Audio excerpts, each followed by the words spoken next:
Hi, my dear friends. I am your teacher Amma, and welcome back to my easy English class.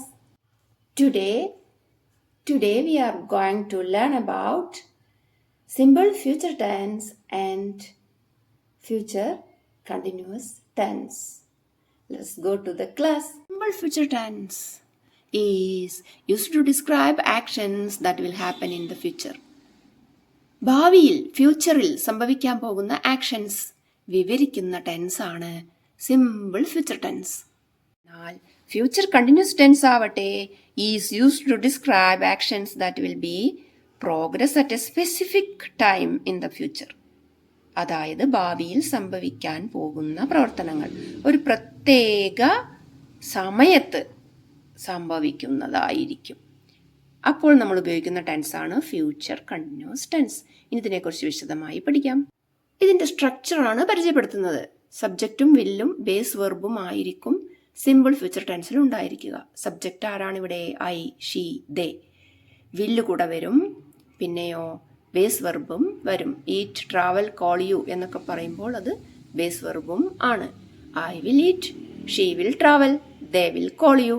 I will eat, ഞാൻ ഭക്ഷണം കഴിക്കും. She will travel, അവൾ യാത്ര ചെയ്യും. ദേ will call U, അവർ നിന്നെ വിളിക്കും, അല്ലെങ്കിൽ അവർ നിങ്ങളെ വിളിക്കും. ഇതൊന്നും ഇപ്പോൾ നടക്കുന്ന കാര്യങ്ങളല്ല. അടുത്ത നിമിഷമോ കുറച്ച് കഴിഞ്ഞിട്ടോ അല്ലെങ്കിൽ ഭാവിയിലോ നടക്കുന്ന കാര്യങ്ങളാണ്. ഐ വിൽ ഈറ്റ് എന്ന് പറയുമ്പോൾ ഞാനിവിടെ ഭക്ഷണം കഴിച്ചിട്ടില്ല, കഴിക്കാൻ പോകുന്നതേ ഉള്ളൂ. അപ്പോൾ ഭാവിയിൽ നടക്കാൻ പോകുന്ന ഒരു കാര്യമാണത്. ഇതിനെ സൂചിപ്പിക്കാനാണ് സിമ്പിൾ ഫ്യൂച്ചർ ടെൻസ് ഉപയോഗിക്കുന്നത്. I will eat, she will travel, they will call you. ഇത് സിമ്പിൾ സെൻറ്റൻസുകളാണ്. ഇതിനെ വേണമെങ്കിൽ നമുക്ക് നീട്ടാം. I will eat dinner at 7 PM. ഞാൻ 7 മണിക്ക് ഭക്ഷണം കഴിക്കും. ഭാവിയിൽ നടക്കാൻ പോകുന്ന ഒരു കാര്യമാണ്. She will travel to Japan. അവൾ ജപ്പാനിലേക്ക് യാത്ര പോകും. They will call you tomorrow. നാളെ നിങ്ങളെ അവർ വിളിക്കും. അപ്പോൾ ഇങ്ങനെ ഭാവിയിൽ നടക്കാൻ പോകുന്ന കാര്യങ്ങളെ സൂചിപ്പിക്കാൻ സിമ്പിൾ ഫ്യൂച്ചർ ടെൻസ് ഉപയോഗിക്കുന്നു. ഫ്യൂച്ചർ ടെൻസ് ഫാമിലിയിലെ രണ്ടാമത്തെ ടെൻസ് ആണ് ഫ്യൂച്ചർ കണ്ടിന്യൂസ് ടെൻസ്. നമ്മൾ ഇതുപോലെ പ്രസന്റിലും പഠിച്ചിട്ടുണ്ട്, പാസ്റ്റിലും പഠിച്ചിട്ടുണ്ട്. Is used to describe actions that will be in progress at a specific time in the future. ഭാവിയിൽ ഒരു പ്രത്യേക സമയത്ത് നടക്കാൻ പോകുന്ന കാര്യങ്ങളെ സൂചിപ്പിക്കാനാണ് ഫ്യൂച്ചർ കണ്ടിന്യൂസ് ടെൻസ് ഉപയോഗിക്കുന്നത്. അതിൻ്റെ എക്സാമ്പിൾസ് നമുക്ക് നോക്കാം. ഒരു സബ്ജക്റ്റ് ഉണ്ടാവും, വിൽ ബി ഉണ്ടാവും, ING ഫോമും ഉണ്ടായിരിക്കും. For example, I will be working. Subject അവിടെ ഐ, ഷീ, ദേ ആണ്. വിൽ ബി കൂടെ ഇതിൻ്റെ ഒപ്പം ചേരും.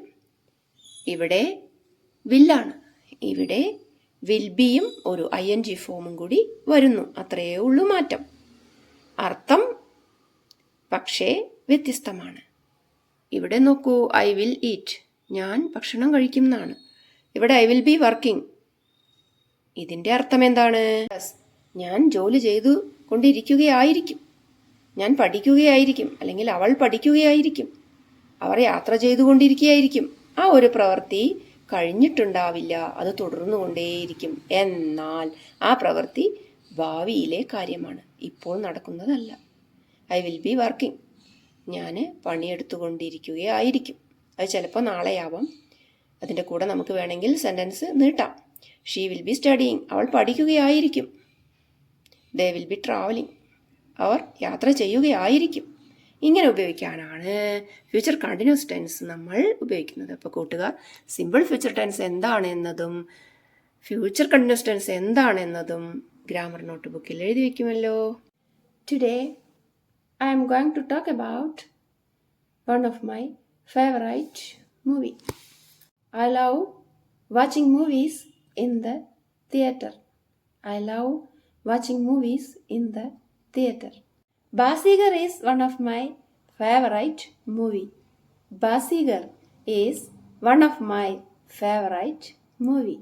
Basigar is a 1993 Bollywood thriller starring Shah Rukh Khan, Kajal and Shilpa Shetty.